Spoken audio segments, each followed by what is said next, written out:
为什么饭店里的炒肉丝滑嫩入味，好吃还不干柴，而很多朋友在家炒的肉丝总是炒不好？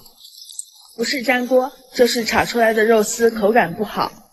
其实做法很简单，今天就给大家分享炒肉丝的小技巧。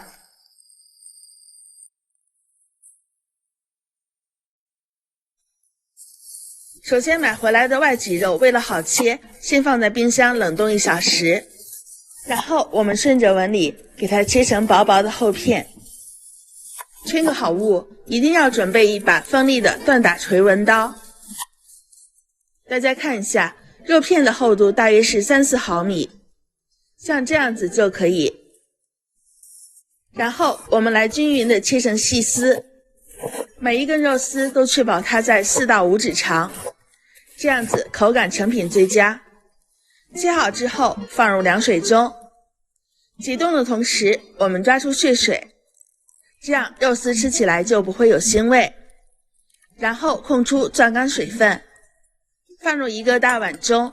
接下来我们开始腌制，加入1小勺的食盐，先给它抓出粘性，这一步也是肉丝滑嫩的关键。很多人炒肉丝粘锅，那是因为肉丝里含有大量的水分。加入食盐可以使肉丝快速的发黏，吸干里面的水分，一直抓到肉丝黏糊糊蒸熟，不散开就可以。然后加入1小勺的胡椒粉去腥，1大勺生抽上色，1勺料酒去腥。这些调料还可以给肉丝简单的入味。肉丝要想滑嫩，我们必须加入1小勺的淀粉，不用加入的太多。然后再加入1颗蛋清，然后下手给它们抓拌均匀了。抓拌均匀之后，这样肉丝的浆就上好了。然后往里面倒入适量的食用油，锁住水分的同时还可以滑散肉丝，这一步可以确保肉丝根根分明，我们在炒的时候才不会坨在一起。放在一边腌制10到20分钟。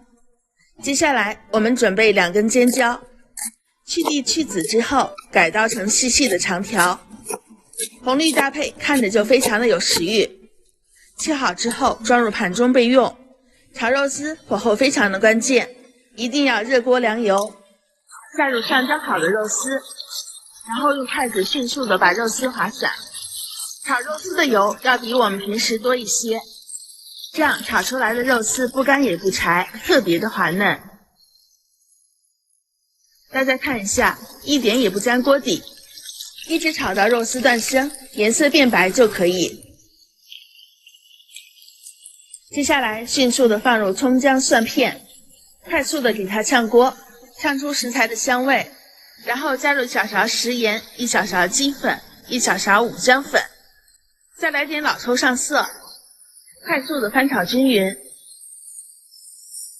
然后放入切好的尖椒，开最大火开始煸炒，快速的煸炒10到20下，就可以关火，美味继承。直接装盘就可以美美的享用了。哇，真的是太香了！学会这个小技巧，这样炒出来的肉丝根根分明，不干也不柴，而且特别滑嫩，根根入味，好吃又下饭。喜欢就收藏起来试试吧，我们下期见。